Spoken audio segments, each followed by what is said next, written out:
Good morning, everybody. Thank you for joining us today. So we are going to start our webinar on mastering generative engine optimization. So hopefully, as it says, get found by AI, not just Google. I'm Simon. I look after the marketing at Spotler in the UK. If you ever see me, and you're probably bored of it if you have seen me by now, but you can definitely bribe me if you ever want stuff from me with chocolate and cider.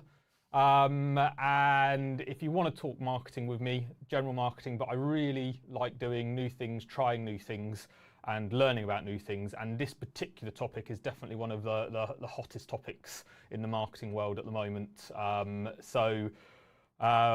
without further ado, but you'll be glad to know it's not me delivering the content on this. So we have Charlie from Exposure Ninja, so award-winning digital agency, helping to deliver high impact digital marketing campaigns, services, whether it's SEO, analytics, content marketing, GEO.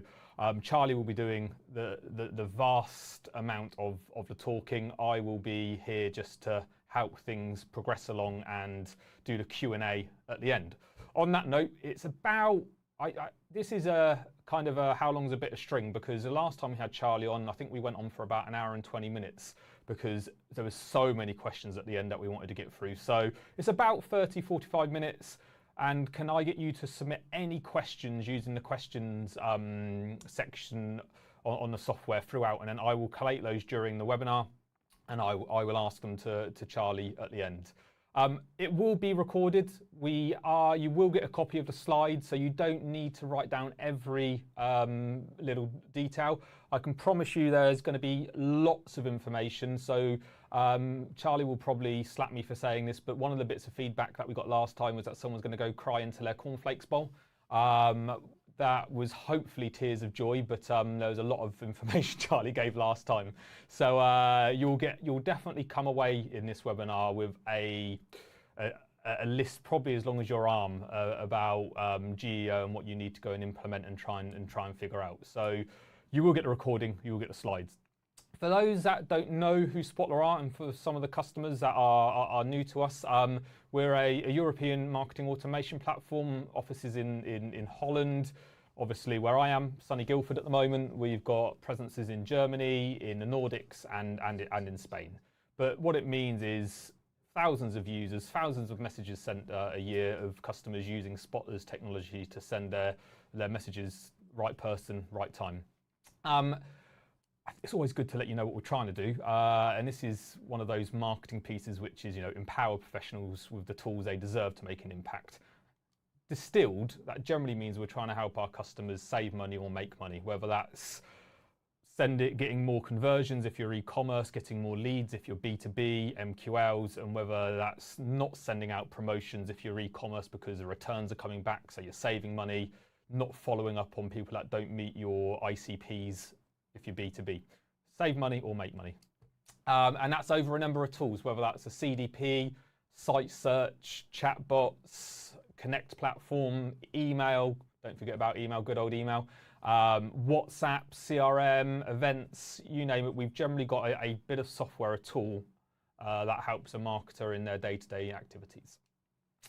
What we also offer is not just the technology, but you have support, UK support, you get account management.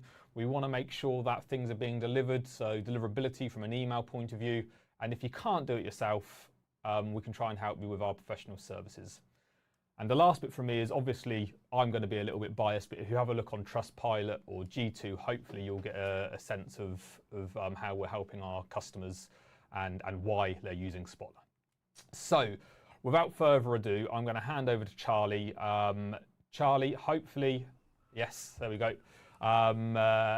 I didn't necessarily do a big introduction of you because I think I'll do a disservice, so I'll let you introduce yourself.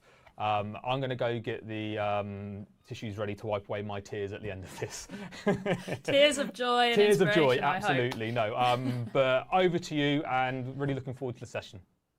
Absolutely. Thanks so much, Simon. So I'm Charlie, CEO of Exposure Ninja. We're a search marketing agency specialising in SEO and AI search, so how all of this is evolving. This talk today is going to be on mastering generative engine optimization.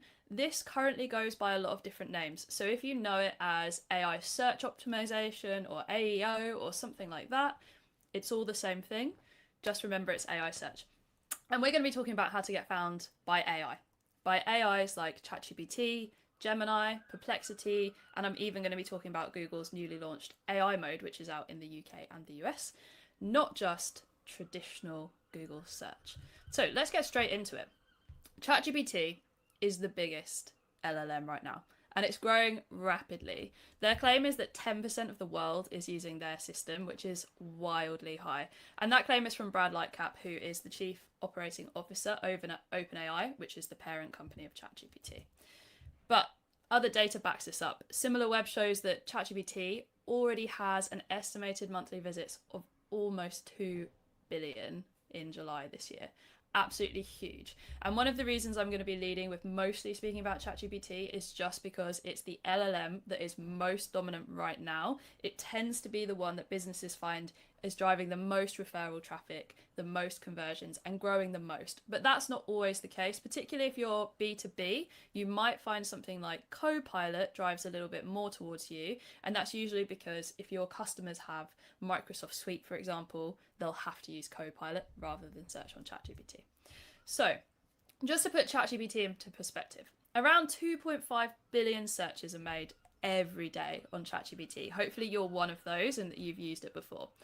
Compare that to Google. Google is still the market leader here. SEO is still huge. It's not dead, despite what other people might be saying, because 8.5 billion searches per day are happening on Google. But what we do know is that ChatGPT is growing rapidly, and that Google also doesn't want ChatGPT stealing its market share. Of course it doesn't. So Google has recently launched AI mode, and it looks like this. AI mode, launched in the US first, has just launched in the UK, and has already gone into testing in labs in India. So it's coming. It hasn't yet hit the EU, and that's because the EEA has much tighter regulations. It takes Google a lot longer to roll out new tech like this. But AI mode is essentially a new type of search powered entirely by AI. And you'll see it at the top of the browser. So you can see on the screen here, where you usually have search, you have things like images, videos, news, shopping, all of the different toggles. AI mode is now an option in the US and the UK, and it works like an LLM. It answers questions for you in the same way ChatGPT does. This is Google's first move towards integrating AI much more strongly in its search results. It's sort of second version following AI overviews, which we talked about on the webinar last time. If you haven't caught that one, catch up with that one because it's useful foundational information for what we're about to get into here. For marketers though, this poses a bit of a problem. We are so used to doing SEO for Google, for getting those 10 blue links on the organic search results and for doing paid ads that go onto the usual search results. And AI is changing everything. Some of our audience are now searching in ChatGPT, Gemini, Perplexity. Some are starting to shift over to AI mode. So what are we going to do about it? That is what I'm solving in today's webinar. And hopefully by the end of this, you're going to feel a little bit inspired, empowered, and ready to take some actions. So I'm firstly going to talk about how we actually dominate in AI search, what we need to do, all of the foundational principles. Then I'm going to talk about measuring success, because there's literally no point doing all of this great work and then not being sure if it's moving the needle for you. So we need a way of understanding how the work we're doing is impacting our business and our results. And then I'm going to leave you with some actionable takeaways, because ultimately I want you to be able to take something away that you could do today, that you could do this week at work. So how to dominate an AI search. I'm going to break the bad news to you now up front. And that's that if you haven't been doing SEO, if you haven't been working on your website, if your website navigation looks like a junkyard, if you know that you've got redirect issues, you get 404 errors, 503 errors, sometimes the page speed is taking like 10 minutes to load, you are going to struggle with optimizing for AI search. There are fundamentals that you have to get done first. If you're thinking, Charlie, I've got this, our site is super speedy, it's nifty, everyone loves it, our conversion rate is great, then you're going to have to hold tight until we get to the AI search techniques, because you're ready to go. So the foundational stuff, Before any kind of AI search work can happen, you have to have nailed your technical foundations. This is what you know from technical SEO. Things like crawlability, indexing, your schema on pages, internal linking, and all of those opportunities to make sure your site is working nice and smooth. Secondly, great website structure and good conversion rate optimization. You need to assess how easily AI and humans can actually navigate around your site, understand stuff, and then resolve friction points. If a human can't add something to the cart, neither can the AI. Then you need to be ranking well in regular search. There is underlying search going on for these AIs, and I'll do a deep dive into what that looks like for different AIs in a little bit. And then it's the juicy bit, the bit that everyone's here for, the AI search techniques, how we actually get our website appearing higher up, better, more frequently, and in the way that we want it to be talked about in ChatGPT, Perplexity, and the other LLMs. So, technical foundations. Why are these important to AI? This screenshot here is an example of ChatGPT's agent mode. This is pretty newly released. If you haven't had a play with it, you do need to be on the pro account, which is around $20 a month. Well worth it to understand how it's working and what the future of search and SEO looks like for you. This is totally hands-free. You put an instruction into ChatGPT. So this example, buy me a kilogram of cat food. I want a premium product. I don't want my cat having any rubbish food, and deliver it to my house the next day.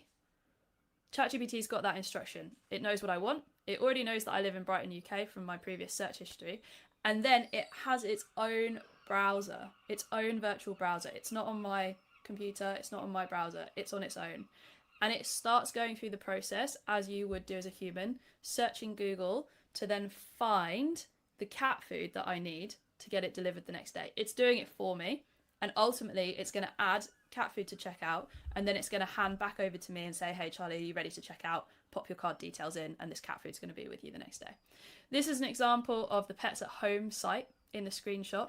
This is where it went to first, because Pets at Home ranks pretty well, but their technical foundations are not in place. It immediately got a 404 error, and you can see in the screenshot, ChatGPT has no patience for 404 errors.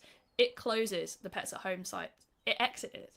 It moves on to a totally different site. Instead, it goes to this site called Sabre, and it checks out here instead. It doesn't care about the Pets at Home brand. It's given me the next best option to deliver this cat food, and then it takes me straight to the checkout and hands back over to me. If your technical foundations are not in place, agents like this, which is what the future of search is going to look like, will not use your website. And to be honest, humans have relatively little patience for that as well, so they're probably not going to. Here's an early example of a website redesign that we did for a client and some of the really important structure and CRO changes we made that are important for both humans, but also for AI as well. So that's things like a clear and easy to understand CTA. This is a mortgage website, so a free loan consultation. AI knows that it's offering that. Humans get it. They're like, that's great. That's exactly what I need. Credibility with reviews. AI always looks at reviews for websites. It will not use a website that has terrible reviews unless you are the only option in your market. The same as humans, we always check for reviews before we buy something. The higher the price, the more time we spend checking those reviews. A compelling benefits bar. This is pretty important. All of this text gets read by AI. For humans, it's great. You can easily put your USPs at the top. Simple website navigation. Not to be underestimated. This is really, really difficult for a lot of businesses who feel like they kind of can't see the wood for the trees, and they've got so many things they want to promote, so many awesome services, so many cool products. The more you put in the menu nav, the more confusing it becomes. So a really simple structure that makes it easy for people to know what they need. AI reads this the same way. AI is looking at even further beyond that, the whole site architecture that's going on in the background, how your URLs are structured, how your content is structured on the site, where all of that stuff is put, and through the menu nav as well. Clear next steps. Both AIs and users need to understand what you want them to do on the site next. So in this example, you might be purchasing a home, refinancing, or actually you're just sort of in a research stage. There's 3 clear options of where to go. And then things like a relevant hero image, more important for people because they understand, okay, that kind of looks like me. I kind of see myself there.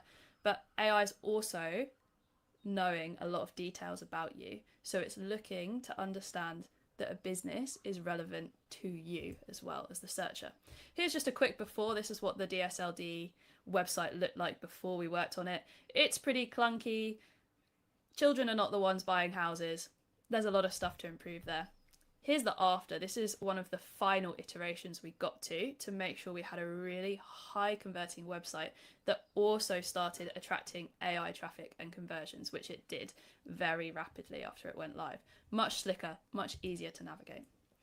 Okay, so you're thinking, I've got that. My technical foundations are in place. My website looks pristine, particularly the homepage is looking really good. So the third part of this is ranking well in regular organic search, having worked on SEO for a little bit of time already. Now, you may be thinking, okay, great. Does SEO mean I'm just going to rank in ChatGPT? I hate to break it to you, but the answer is no, unfortunately not. So generative engines are trained on different data from one another. They have underlying data sets they're originally trained on. Sometimes they can even answer questions just from their original data sets. Then they have different search capabilities. They're able to access different search engines depending on which Gen AI it is, and they give different outputs. Not to mention they also start to personalize those outputs to you if they have historical information about you. So here's a bit of a breakdown of what that underlying training data looks like, the crawler bots, and the underlying search. There's a lot of content in this table, so take your eyes directly to the third column, the underlying search. ChatGPT, owned by OpenAI, has a partnership with Microsoft. Therefore, the underlying search that's used most of the time is Microsoft's Bing. Gemini and AI mode, in comparison, are Google products. They're, of course, using Google search. Hallelujah, great news. Perplexity, they say that they have their own proprietary tech and use web search across different platforms. So, because AI is using all of these different searches, it's got its data sets. It's reading the text patterns. It's reading the way that you are inputting prompts and questions. And it's taking contextual information about you, but also contextual information about the prompt and what you might mean. Way more advanced than just whacking mortgage company into Google. It knows so much more than that already. It creates new responses each time, which means optimizing for it takes a bit of time, but it is possible. So here's an example of a local business that we work with in Texas. They are a personal injury lawyer. They also do things like divorce law, car accident claims, all of that stuff. We've spent a lot of time optimizing for specific locations where they have offices. These are the keywords that we're going after, some of the keywords we're going after in just their normal SEO. And that's because we're going after map pack positions. This is one of the most lucrative lead generations for them. This industry is so competitive that these map pack listings change every 3 to 4 hours. That's how aggressive the SEO budgets, the SEO work going on behind them is. The important point about this though, doing well in the map pack, doing well in those local rankings, is that then they're also doing well when it comes to LLMs. But it's not direct. You can see they're getting first result map pack there. In Gemini, they're actually the fourth result because the factors are different. The algorithm factors are different here. Have a look in ChatGPT. This is another version of a query for them. And then you can see third position on the map pack. This is Bing Maps, of course, because we know ChatGPT uses Bing. This is a different variation of the same query, and this client shows up in position 2 on the map pack. Then this is another LLM. I've put in a different version of the query, and actually it's giving text results again. This is why it's so important to make sure that you've got your local SEO set up, that you're in the map pack, your Google My Business profile's up to date, your office locations are on your website, all of the other stuff that goes into local SEO, because it influences how you show up in Gen AI. Totally different industry. Let's look at e-commerce. Kelp lawn fertilizer. If you want to have a pristine lawn, this is the stuff that you need. These are the organic results for it, so you can see a bunch of shopping ads because it's a commercial term. And then here's one of our clients, Golf Course Lawn Store, who are selling their kelp lawn fertilizer. This is the standard, the regular Google results. Then AI mode. This was when it launched. This is the US version. You can see Golf Course Lawn cited here. And they're also coming up for their liquid fertilizer here. So even though this is an AI answer, Google is still monetizing this. It's still trying to get people to check out. Actually, it's compressing the buying funnel even further on AI mode. What it wants people to do is find the right product. So it'll answer as many questions as possible up front so that that person can more quickly move through the research stage and towards the purchase stage. Because of course, Google makes money from businesses making money and from its ads, all of that stuff. So here you go. You can see, open up that link, and then it takes you straight to where you can make purchases for this product as well. They're currently testing ads in AI mode too. Again, this result, totally different from the original Google search results, but using some of the same underlying search techniques as SEO. So good SEO, great place to start. Now it's the juicy bit that everyone's been waiting for, AI search techniques. What are we actually doing then? You're like, Charlie, let's get going. What are we doing to improve our visibility in ChatGPT, Gemini, Perplexity, AI mode to actually show up?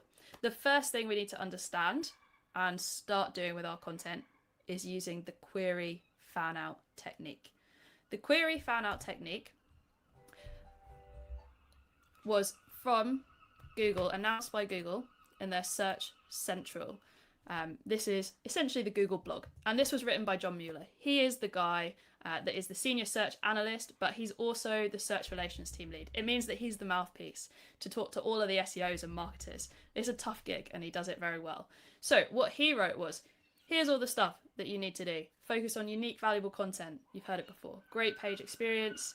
Make sure Google can access the content, that the bots can get to it, that the AI crawlers can get to it. Visibility, structured data, super important now. Your schema is more important than it ever was before. That's what he tells us. But what we also know from Google Live is that the query fan out technique is being used when searches are happening in AI mode. So here's a really long search term. This was an example given by Google about exactly what's going on in the back end.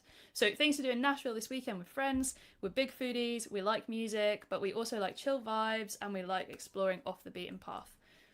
Rather than just one search, AI mode fans out multiple queries. It can make hundreds of searches in the background super quickly to try and give the user the most information possible, the best answer for what they're looking for. So you can see here it's looked up art galleries, breweries with live music, parks and green spaces for picnics, new restaurants, food tours in Nashville, all of this different stuff so that it can bring together a really, really complete answer. It's essentially revolutionizing search. What we're used to doing is putting all of these singular queries into Google regular search, whereas now AI mode can take this off our hands. But we know that similar things are also being done by the other LLMs, because remember, they're searching, they have search engines, they're built on top of search engines essentially. Here's another long query. I want to find the best CRM for my business, I want it to manage a 10k sailing list, I want it to be able to log sales calls, and I want it to be affordable. We can see that these searches have been made in the background. This is Perplexity, and I've specifically used Perplexity because it's one of the few LLMs that actually tells you what's going on under the hood, what searches have been made. So you can see 3 different searches here for my one query. Best affordable CRMs, CRMs for sales prospects and logging calls, and affordable CRM software for small businesses.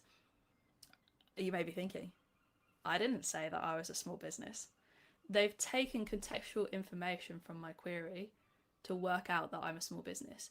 And they've probably done that based on the fact that I'm looking for a CRM for the first time, not asking about integrations or moving over to a new CRM. I've only got a 10k mailing list, so it's not small, but it's fairly small, it's growing. And I want it to be affordable, a big giveaway of a small business. So it takes all of that context to then decide what to search. Just an example of what might be happening. If you are trying to figure out the query fan out technique, Perplexity is a great place to start because you'll be able to see roughly what kind of searches are being made. And this is important because when you're creating a piece of content, you're creating a guide, you're creating a blog post, you're creating any kind of content asset or lead magnet on your website, you're now not just answering one query. You're not creating thousands of terrible blogs, please don't do that, thousands of blogs to answer lots of different queries. You need to add as much context that's relevant to your target customer as possible into one query so that AI can easily find all of the information it's looking for and know that you are the source of truth. You're the expert in this area. So the query fan out technique is a great place to start with this. Secondly, third-party reviews. Yes, what other people say about you matters even more with AI than it did before. So, for example, this is a great study from Hall, which has looked at B2B software and SaaS companies to see which review sites are most cited in ChatGPT compared to Perplexity and compared to various others. I highly recommend going and looking at the data. You can see in this example, the percentage of get app being used is super high, 40% in both. But then you can see there's differences. ChatGPT and Perplexity are not using the same fundamentals underneath. So whilst they're both using get app as the dominant one, and there's clear similarities, all the rest of these ones, SourceForge, G2, Slashdot, Geekflare, B2B reviews, expert insights, these are all in different orders with different percentages. There's differences between how these LLMs work, but there's similarities, right? You know, if you're in B2B software and SaaS based on this, get app is where you want to be. And this is because LLMs always put in third-party reviews, third-party ratings. And interestingly, they often do employee reviews. They'll often pull something like Glassdoor as well. This is particularly true on branded searches within LLMs. So in this example is DSLD, a good mortgage company. Like, they're a great one, 4.9 reviews, 4.8 on Google. It's pulling through from lots of different sites. And it will almost always do this if someone asks, does this company have a good reputation? Compare these companies to one another. I need a company that's the best in class at doing this. So let's take a look at another example. This is, which is the best conveyancer in Brighton? Tell me we're selling my house. And we can see ChatGPT, review solicitors, is the source that's being used here. This is the best way to actually understand which review sites get referenced, is to look at search prompts within LLMs that are related to your business, the ones that you actually want to show up for and see what's being used. And I say look for these similarities because you can't be on all of the review sites. You need to pick your ones. So next up, this is Perplexity. Review solicitors is here again. Yeah, it references a couple of other ones. It references Reddit, but those ones are at the top. This is Gemini, reviewsolicitors.co.uk. Here it is again. If you're a conveyancer, you know where you need to be. Okay, my favourite part. Digital PR and citation building. This is a huge, huge area in AI search techniques, and one of the ones that needs the most focus and concentration if you want to dominate, if you want to do really well in AI search. Okay, so this is a great study from Profound. They are an AI search analytics platform. And what they did is study data from over 10 million citations in the past year, which is huge. If you're not sure how big that is as a study, massive. And this is the percentage share of the top 10 websites. So it's the ones that get most visited from AI. So these are the ones clearly getting referenced a lot of the time. This is a general one, so it's across all sorts of different citations. And you can see how dominant Wikipedia is in here. Reddit, Forbes, we see G2 a lot as well, and then more specific ones like TechRadar, NerdWallet, Business Insider, for example.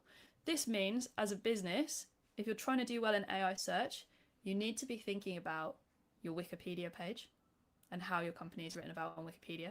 You need a strategy for managing Reddit, if people often have conversations about your business on Reddit. You need to think about, can you get features in Forbes? And if you're in this sort of niche to do with tech, things like TechRadar, NerdWallet, how do you get in those publications? Things to be thinking about.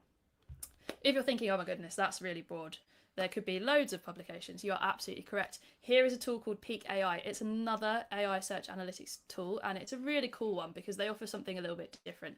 And that is a source list, a list of all of the websites where they get cited in the answers. So in here, this is about monday.com. They're a different CRM. I've preloaded 25 prompts. So things like best sales CRM, best beginner CRM, best CRM software for small businesses, best value, all of those kinds of things that Monday.com really wants to be known for. And I've put those in prompts. It's going to look for variations relating to those topics. And what it does is it amalgamates all of those to tell me, okay, these are the articles online, the websites, the URLs that mostly come up in answers from ChatGPT and other LLMs for those types of prompts. And then it tells you, are you in them? So Monday.com are having a bit of a bad time. You can see they're only in one of these articles. That means their visibility in ChatGPT and other LLMs, it's not the best. There's work to be done. There's work to be done for Monday.com is what we're saying. Compare that, if you recognize that orange logo, this is HubSpot. They are doing a lot of marketing. They're doing a lot of SEO and AI search work, and they're dominant here. They're mentioned in almost all of these. So what's the lesson? If you've done any kind of link building before, this is essentially reverse engineering. You're reaching out now to all of these articles, to all of these websites to try and get your business placed in those answers to improve your visibility in the LLMs. And that's going to take a bit of time. This is a great one because look at these. Top management tools in 2025, beginner's guide 2025, platforms compared 2025, last reviewed 2025, best CRMs 2025 for small businesses. You can bet these publishers are about to start their 2026 articles for all of these coming up around September, October time. It's the perfect time to be thinking about how you get in touch with those publishers and make sure you're in the 2026 articles. If you're thinking, oh my goodness, that's so much work, Charlie, what are we talking about? Is there a quicker way?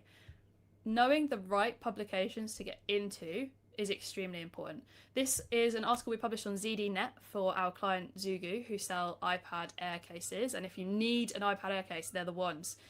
We also published, and that 24 hours after that was published, we're in Perplexity, top spot. So it's pretty quick. The AIs can pick up things pretty quick if it's in a source that they trust, that they want to reference. And because this is tech sector, they really like the ZDNet website. Here's another example, same client, Zugu case. We got an article published in Wired for the best folio case. And then Gemini, the next day, here they are, they're at the top. And then you're thinking, okay, how does this impact AI mode? This is AI mode in Google. And here's that ZDNet and that Wired article on a search for the best iPad Air cases. And it comes up on plenty of variations as well. This is just one example, but of course people write in various ways of phrasing this same search to look for the best iPad Air case for them. ZDNet and Wired, they're referenced there because AIs often use these third-party sites. And then you can see Zugu is in the top spot here as well. If you click that, it opens up a product listing, and then it also takes you straight through to the Zugu case. This product listing here, this 4.8 stars, the fact that the black is in stock, this is all pulled from the Zugu case site. Another reason that having your website, your product pages, everything super up to date and really usable is important, because these AI tools will sometimes reference them and will link them, which is the best case scenario, right? Because you want to drive qualified traffic to your site who are hopefully going to make a purchase and clean you out of the iPad Air cases. Right. PR is not a one and done though. I've given you an example there of some overnight success, which is nice, but it's not always possible. There's another side to this, and that's thinking about how your business is positioned in general. You should have 2 to 3 positioning statements that are what you want to be known for in order to be appealing to your target audience. And if you have no idea who your target audience are or what your positioning statements are, start with that before you start trying to do loads of PR. You need it first. One of my favorite examples is a business called The Ordinary. They're a global skincare brand, absolutely fantastic. They have 2 very clear positioning statements that they've been working on for years. One of them is being best value skincare, and the other is being science-backed skincare, science-backed in their formulations, really clear ingredients list, that kind of thing. And if you search any kind of variation for best value skincare brand, they are dominating. You are going to see them. This is across Gemini, ChatGPT. They're often the top result for anything. And that's because for years, they've been working on getting articles in Cosmo, Glamour, everywhere to actually show them off as the best value skincare, and they've been working with journalists, they've been working with publications to position themselves as that in the market. They haven't just left it to the journalists to decide what to write. And then you get spin-offs from this kind of thing, right? This is a discussion about The Ordinary from Reddit in Australia, remember they're global, talking about, are they really great value? Are they really a good value brand? So these kinds of conversations spin off. And you may remember earlier, Reddit gets referenced all the time in LLMs. It's one of the big players at the moment anyway. So here's another example in ChatGPT where actually the Ordinary's products are coming up. And then you can see this citation list. The citation list, the sources underneath, these are all third-party websites here. This is not the Ordinary's website. This is PR work. This is their listings in Grazia, The Independent, The Sun, all sorts of articles that AI thinks, okay, these articles give a really, really good representation of this brand. And this is because LLMs and AI, they don't need to just go through a couple of results. They can read and amalgamate huge amounts of information about business across the web. And that's what they're doing here. They're taking this from loads of sources to decide, hey, you know what? The Ordinary are the best value. It's not that The Ordinary just wrote best value on their homepage and they picked it up. No, no, no. Lots of people are saying it, so the AI believes, okay, maybe they are the best value. If you're thinking, okay, this is getting a bit overwhelming, I need a break, that's absolutely fine. I highly recommend our YouTube channel. My colleague Tim makes fantastic videos over there talking about AI search, breaking down these search techniques that I've gone into in little pieces, talking about specific AI platforms, and we also talk about all of the best new updates and news and try and put it in plain English because it really can feel like, oh my god, there's quite a lot to do here. You can scan that QR code and it will take you over to the YouTube channel, or just search Exposure Ninja YouTube and it will take you straight there as well. So perhaps one of the biggest questions I get asked is, what's different from regular SEO here? Does regular SEO still work? Are the days of SEO dead? Fortunately not. There's plenty of SEO that still works. Here's a quick checklist of the stuff that you should still absolutely definitely be doing that works for AI search as well as for your Google rankings. Because remember, you don't want to just obliterate your Google rankings whilst trying to do well for AI. You should be working on both in tandem. So technical foundations, schema updates, they're more important now than ever because AI always reads schema. Targeting keywords, we're thinking now more about relevant topics. We're targeting topical areas. Think about that query fan out technique from earlier. Publishing helpful content, that still works. Your experience, expertise, authority and trust, you want to show all of that off. Content updates to key blogs and pages, they still work. Expert author bios with credentials about why you are an expert in your industry, completely important. Digital PR, but with less emphasis on trying to just get a backlink. If you're still thinking about link building from the early 2010s, where people were like, I really need a follow link, or I need a no follow link, or I need this, or I need that, forget that. Just think about getting brand mentions for your business. AI isn't following links or looking at if it's follow or no follow. It's just looking at mentions of your brand name and the context around them. Remember, best value skincare brand, The Ordinary, it's associating them all. And Google My Business profile updates. If you're a local business, stay on top of it. But there are additional actions that you can take to improve AI visibility. And that's planning your content around query fan outs and thinking more broadly about what is of value to add into your content. It's wording tweaks and pattern matches based on the patterns of words you know that people will usually put into AI, because we're human, we phrase things a certain way, your customers will phrase things a certain way. Listen to your own sales calls, your own customer calls, and you will hear similar types of patterns in speech. We do the same kind of thing when we write. Format your answers directly below headings. Hopefully you're already doing that. That's great for AI scraping. Don't have like massive essays. No one wants to read them, neither does AI. Instead, break it up with headings. Consistent brand messaging across all your marketing channels. You don't need to be confusing AI with different brand messaging across different channels. It won't understand who you are and what you're trying to do. About page updates are really important. They often get referenced in branded searches about a business. Digital PR that targets those influential publications. Remember that screenshot I showed you earlier from PKI where you're breaking down, okay, where's actually getting cited in these answers, and managing negative sentiment about your business. Hopefully you're already doing that, but thinking about your third-party review sites that you're on, whether that's Trustpilot, G2, whatever it is, Reddit and Quora. Think about all of those and how you're being spoken about there, because AI knows and it's not going to miss it. So hopefully you're still with me. The last section is how we actually measure success, because you're probably thinking keywords and rankings are not here. They're not the metrics we can use in AI. They work for SEO, but it's not the same now. And that's true. Fortunately, there are some trackable metrics, and I'm just going to give you a top 5. These top 2 are what I call the bread and butter metrics: referral traffic from LLMs and conversions from LLMs. These are most important because, firstly, they're easy to track. And as SEOs, as marketers, we already have a decent idea of, okay, where's our traffic coming from? Where are conversions coming from? What are the sources of those? So we want to do the same for LLMs as well. But these matter because your conversions, whether that's a sale if you're e-commerce or whether that's a lead generated on your site, hopefully an SQL generated on your site, those conversions are what we care about because that's the bottom line. That's what's leading to the money in the bank. Then there's a couple of other metrics that are useful progress markers, things you can start thinking about and learning now and experimenting with. That's things like visibility in AI prompts that you care about, AI sentiment, and share of voice. So I'm going to give you a quick whistle stop through these. The first one, referral traffic. You can set this up in your Google Analytics 4 if you're using GA4, and you can just set up a filter that specifically shows you referral traffic from AI platforms. You can see that it's highlighted at the bottom here. Hopefully you're fairly familiar with this page. This is the one that shows you the last click attribution, so where someone finally converted from.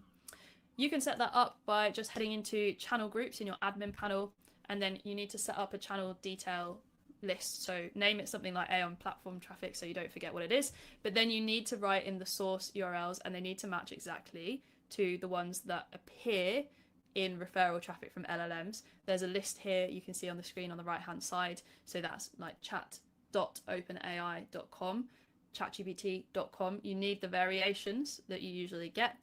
You can always take a screenshot of this or look at the slides later to find out the exact ones that you need. The other option, if you're not a user of Google Analytics 4, is to have a Looker Studio report set up. This is a custom report that we set up for all of the clients we work with, and we have a separate section dedicated to GEO and AI platform traffic. You can see this is the platform traffic and conversions. This was back from June last year, one of our clients, where we first started working on their AI search, and you can see that as well. That's what that lovely graph is showing there. You can then also track the landing pages that traffic goes to and the ones that it converts on, and you can check out the traffic split and the conversion split. This is really important for understanding which LLM you want to prioritize optimizing for. Remember, they're all a little bit different, so you want to have one that you know is the most influential for your business and focus on that first, because you can't do everything, you can't please everyone. But you've got that one, you know that the good stuff you do, the AI search technique you put into practice, will also positively influence the others as well. Okay, let's talk about those progress metrics. And some of these you might be thinking like, not used to hearing these kinds of metrics. There may be a bit more brand marketing side, and brand is really integrating quite tightly with SEO and AI search now. So this is a platform called Profound. They are one of the early platforms that exploded onto the scene for tracking AI search and essentially rankings, but visibility we call it, because there's no rankings in AI search. And you can see here, this is an example for Sandals Resorts. If you don't know them, they are a big resort company with resorts in Jamaica and a lot of the Caribbean. We've tracked all of the prompts that are most important to them. We just choose a topical area. So here, all-inclusive resorts in Jamaica, and then it breaks it down. It's like, these are the kinds of prompts that are really commonly coming up, similar variations to these, and these are the visibility scores. So you can look at how you're scoring in most areas. So you can see this one, all-inclusive resorts in Jamaica, 82%. Pretty good. They're coming up in 82% of related prompts to that topic. It's pretty good. You can also, of course, find out the ones you're not doing so well on, because that shows you where the work is. This is AI mode visibility. You may have been thinking, well, there's absolutely no way to track what's going on in AI mode. You are wrong, my friend. Profound has already released a Google AI mode visibility tracker, and these tools are improving all of the time. So that's an excellent way to start seeing how often you're coming up in there. If you're like, this is a bit expensive because this is really an enterprise platform, just do a couple of manual searches to have a look at how things are going and have a couple of different people start doing those in AI mode as well. It's not reliable because the search results change, they're personalized, but it will give you a bit of an idea of how the business is doing. And then AI sentiment. This is really the metric that we most associate with brand marketing. It's how the business is thought of, whether it's a positive or a negative sentiment. And AIs hold a sentiment about your business. Of course they do. They either speak about you positively or they speak about you negatively. And in most cases, there's a bit of both. So you want the sentiment as positive as possible. You're more likely to get recommended. So you can see here in this example for sandals, they really positively talk about the streamlined experience, the built-in perks for honeymooners, and then some negative sentiment. And this would have been pulled from a lot of different sources online. So those Reddit threads, those Quora threads, review sites, whatever it is, that are talking about their experience at sandals. And that can also be blogs and articles as well. So you can see here, there's extra costs potentially, no tuxedo rentals, which is maybe pretty big thing if you're on a honeymoon or you're attending a wedding at one of those resorts. You can then use this to think about, okay, how do we manage this negative sentiment? And there might be things that you don't mind not everything being 100% positive about. You're going to have USPs, you're going to have things you do and don't do. There's going to be plenty of things that you do want to fix there as well though. And then share of voice. This can be done and measured across AI platforms. So this example here on screen is the share of voice for sandals across AI platforms in relation to their competitors. So this share of voice, this graph is roughly showing like 12, just over 12% is the highest share of voice they've got there on Perplexity. You can see Google AI mode, that red line at the bottom, that's around 4%. They're not doing great with share of voice. They've got competitors who are much bigger players who are dominating share of voice much more than they are. So this is an area that they're probably looking at to think about, okay, how do we improve our share of voice? How do we become the go-to resort brand for the keywords that they care about with Google, the topics that they care about with AI? So I'm almost there.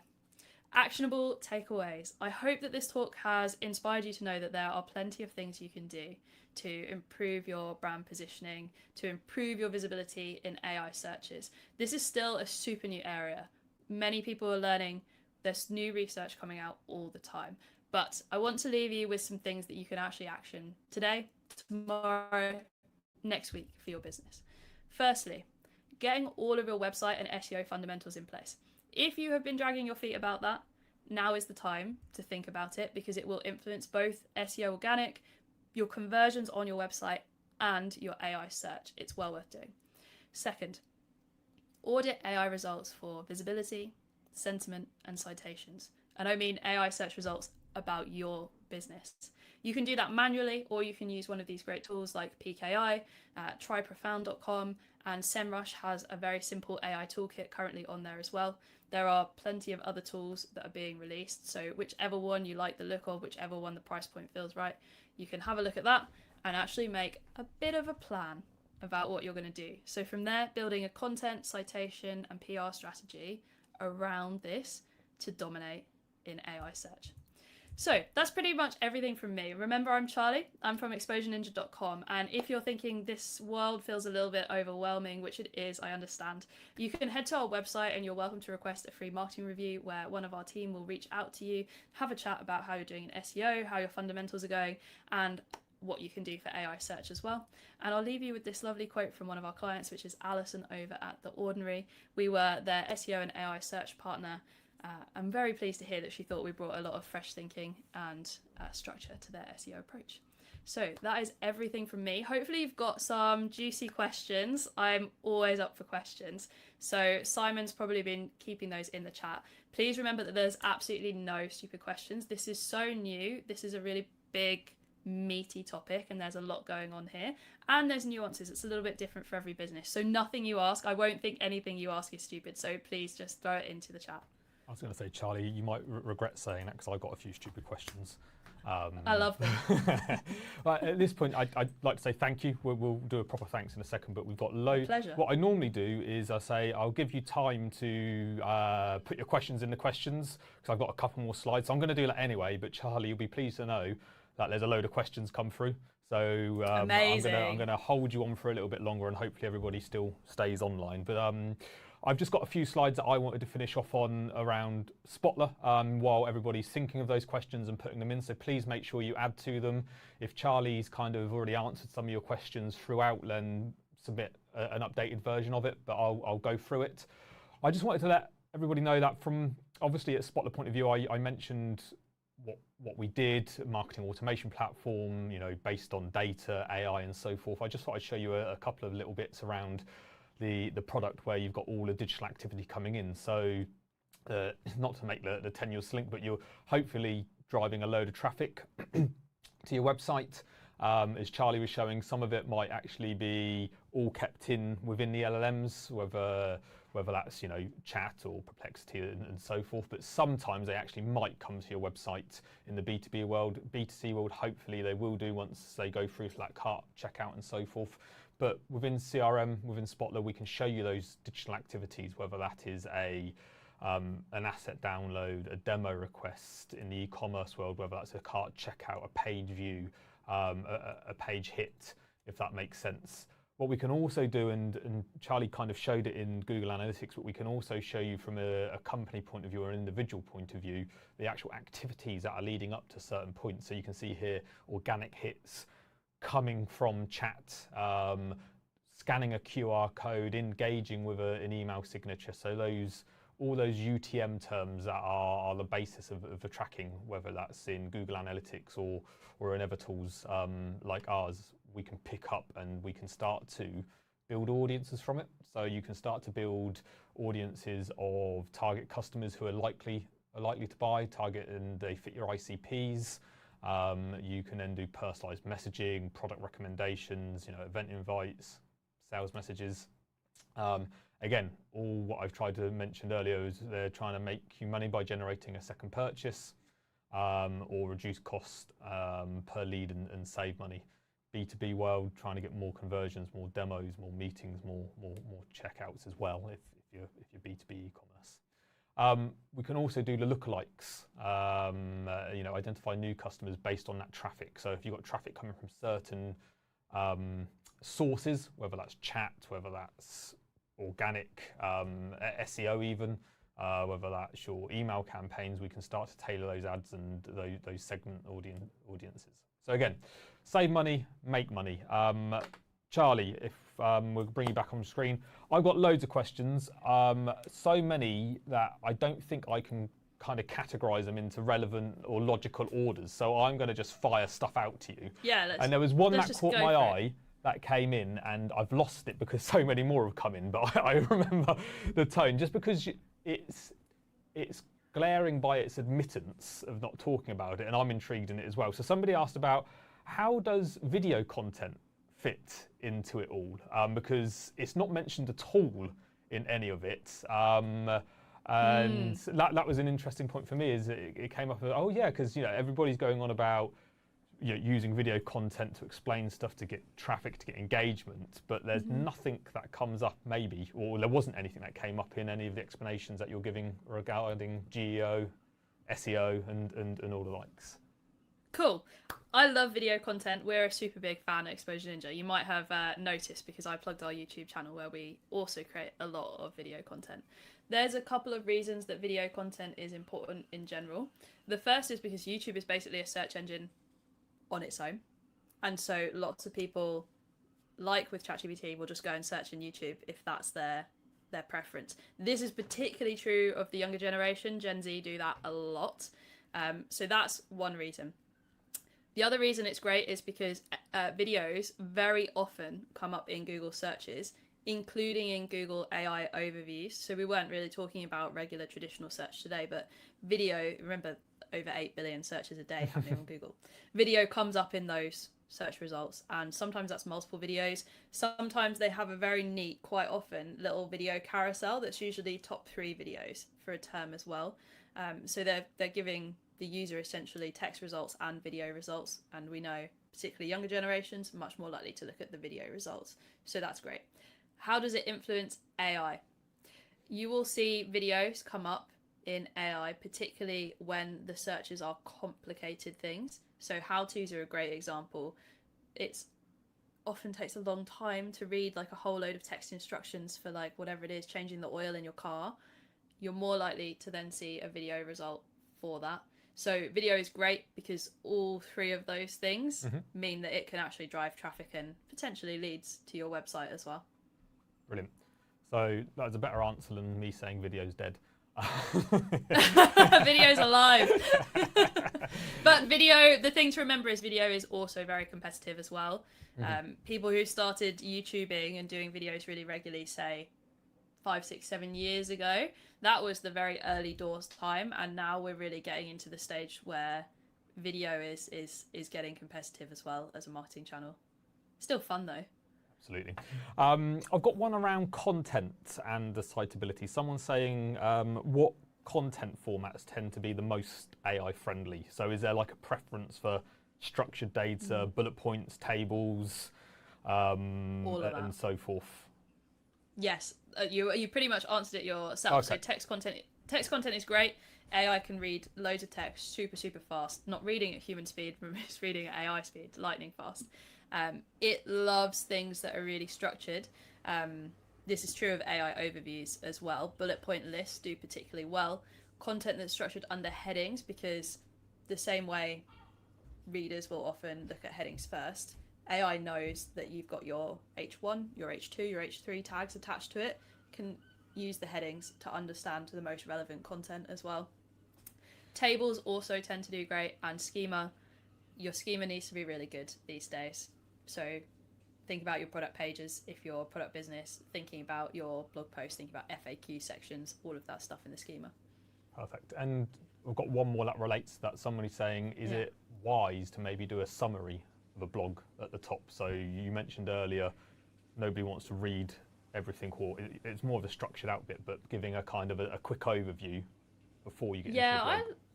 I quite like a quick overview, but also you don't want anything that feels too generic. You don't want it to feel like everyone else's content. So one of the things I recommend thinking about is giving some kind of summary, but trying to make it a bit personal, particularly if it's a blog post that's written by someone in the team.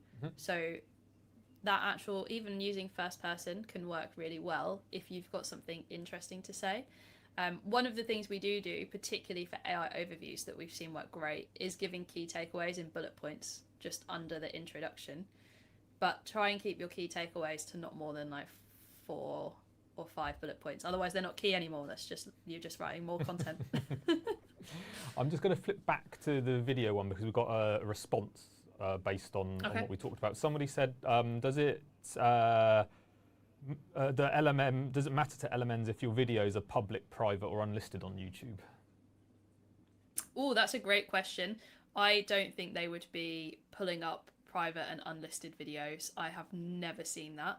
It's honestly hard enough to get your videos to be referenced in LLMs, so you definitely want to have them public. But remember that LLMs are also going to be looking at all of the surrounding text. They're going to be looking at the title of that video, the description, the links that are in there. They're also going to be looking at all of the sort of engagement metrics that other algorithms are also looking at, like the Google algorithm is looking at. Like if 2 people have watched your video, it's not showing up.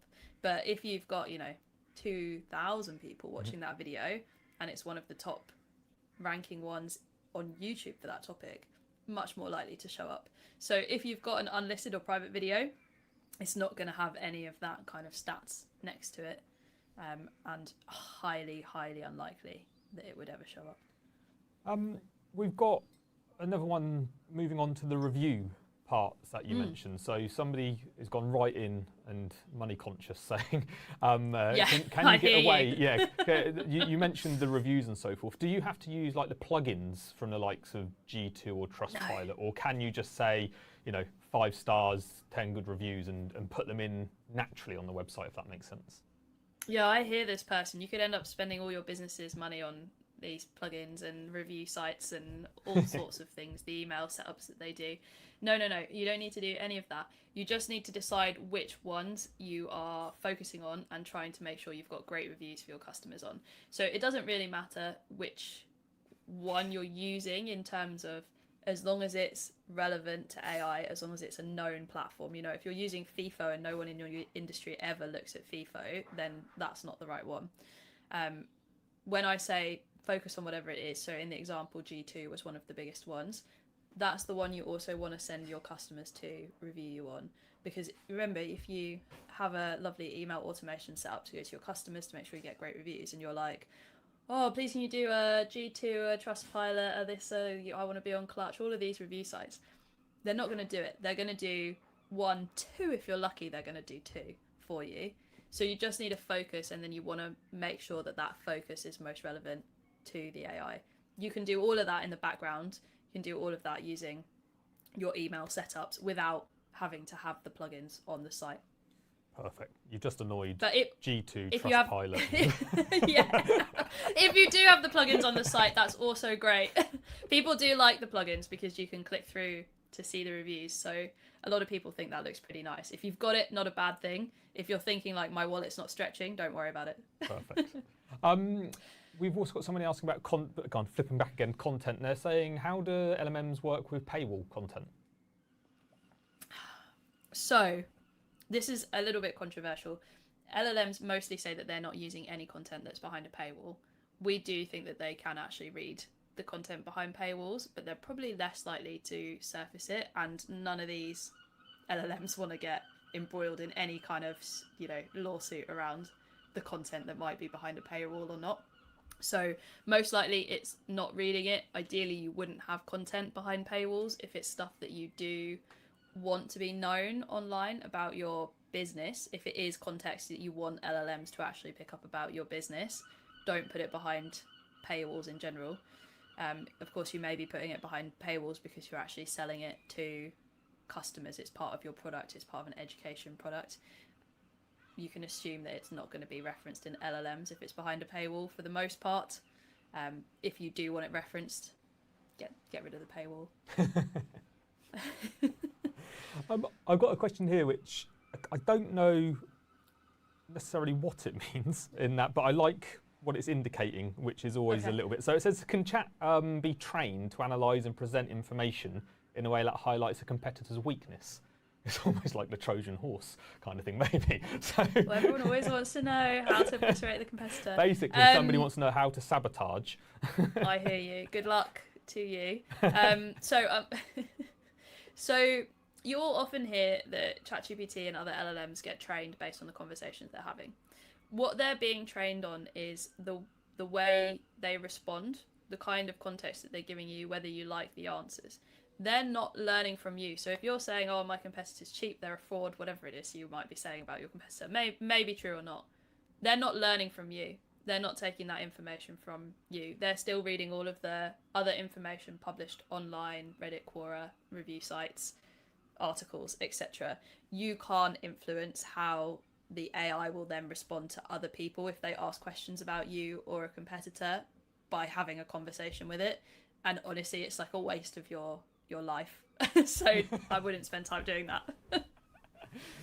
Oh, perfect. So yeah, I think the answer on that is focus on yourself, not on your competitors so much.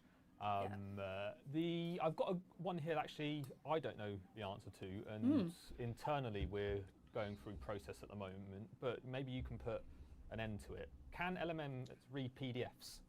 So especially in the B2B world where we all maybe have gated content versus ungated content and the PDFs behind it, should we start ungating everything so they get indexed and used? So they can read PDFs, and the thing to remember about LLMs is they're becoming smarter and smarter. So you might be thinking of like back in the beginning, they were really struggling to do things like that. So the same way back in the beginning, Google was really struggling with images, and now it struggles much less. They can read PDFs. They prefer plain text. So it's much easier for them to read plain text. But if they feel like the PDF is going to be most relevant, then they're just going to convert it to plain text in order to read it. if you see what I mean. They're basically like moving it to a format that they can understand. So yes, they would be able to read a PDF, answer questions about it, summarize it, all of that kind of thing. They particularly do that. I'm not sure if this question is, if you've got PDFs on your website, but they would particularly do that if you uploaded a PDF into ChatGPT and you were like, hey, can you break this down for me? It's going to have absolutely no problem. Perfect. And I think you've answered this one, but I might not have been paying attention on it. But I've got one here. Old SEO getting links from a publisher counted towards SEO if it was a follow link. I do remember you talking about no follows and so forth, but just for my benefit, do LLMs care if the link citation in the publisher is a follow, no follow, No. affiliate? No, they don't even care if it's linked. What I remember you saying. Yeah. They don't. They're not. No, they are looking for your brand name and the context around it, which is why you should not do things like spell your brand name differently, capitalize it differently, put spaces in different places. So, for example, if you're Survey Monkey, that's one word. Survey Monkey, S and M are capitalized. You're not Survey Space Monkey. You're not lowercase monkey. You're not Survey Monkey. Blah blah blah. You have to nail your actual name and spell it correctly, and make sure that everywhere that references you does the same. But it's not looking at link types. It doesn't care about any of that. It knows if Survey Monkey is referenced, this is the context around it within the article. So brand mentions are way, way more important now compared to what we think of as traditional link building, no follow links and all of that. The no follow links thing, that kind of link building still exists for normal SEO. My general advice is to not spend too much time thinking about follows, no follows, buying links and all of that type of stuff, and to think more about how you want your business to be seen, where the mentions, how your brand is represented online. Yeah. I think the core bit I got from that was when you were showing that slide of what sources the engines are getting their data from, of then going to try and get involved in those, if that makes sense. Yeah, absolutely. Charlie, you saying that they can read PDFs has just unleashed everybody saying, wow, can they read PowerPoints? Can they read doc files? Can they read TXT files? So can they just read anything, basically, to put an end to somebody coming up with some really obscure files? I love that people are asking. Yes, they can. Yes, they can. The thing that I always say, though, when we're thinking about all of these different obscure types of content that we're creating, if you want humans and AI to be reading them, what is the best way for them to be read by humans? Because I can read PowerPoints, but how likely am I to go onto your website, to put in my email address, my phone number, and whatever else you want, and then open a PowerPoint and then flick through that whole PowerPoint? That's a much harder way for me to get information than literally just reading a blog post. So the reason for it needs to be really good. You would be using things like a white paper, a PDF, or whatever ebook structure it is that you're using. If you're running a really nice, email funnel on LinkedIn, you know that people are going to put their email in to get that PDF report. You've got great visuals. You need to show your fantastic graphs. You don't want to do that with every single piece of content that you publish on your site, because then everyone's going to be like, oh, God, this is that site where I have to put my email in every time to get any kind of piece of content out of it. So yes, AI can read all of those things. So can humans. What is best for the user? We've got another one which was kind of probably conspicuous by its absence, a little bit like video. We've got somebody saying, how important is social media content for optimizing AI? And they've mentioned here especially LinkedIn, but I guess any kind of social channel. So AIs, in the same way they look at third-party review sites and that kind of thing, also read sentiment on social media as well and understand it and add it contextually. It's very rare that, other than Reddit and Quora, if you want to consider them social media, I kind of consider them more towards forums than social media. It's very rare that you would see like a TikTok coming up in an AI search result. Remember, Google use YouTube a lot because it's part of their ecosystem. They own it. So they're more incentivized to be using something they own. A lot of these AIs, you'll rarely see them, but they definitely have context of them. The other reason it's important is, as I kind of mentioned and touched on in the presentation, the way that you describe your business, you should be able to describe your business in roughly 2 sentences, and it should be pretty clear. Ideally quicker than that. If you use lots of different variations about what you do and who you serve, and it's a bit vague, and they're different on your website, your TikTok profile, your Twitter profile, your LinkedIn company page, and they're all worded differently, you're confusing everyone, but you're also confusing the AI, and it won't be able to really succinctly say what you do and who you serve. So you want to clean all of that up and make sure you're positioned well. The same way you wouldn't use a different logo or a different brand image on all of these different sites for your business. Brilliant. Charlie, I'm going to wrap it up. There are a number more questions, but what I think we'll do is we will look to create some content out of it, obviously, and we'll try write the answers to the questions that we've not got covered. But I think we've covered the majority of what I can make out. There's been some very specific ones that we might fire over to you, like someone was asking, please can you help me with the charity sector, and so forth. I'd love to help in the charity sector. Drop me a message. On that note, I'd like to say thank you very much. If you want to obviously chat with Charlie anymore, then please go and speak to her. LinkedIn, obviously a great way.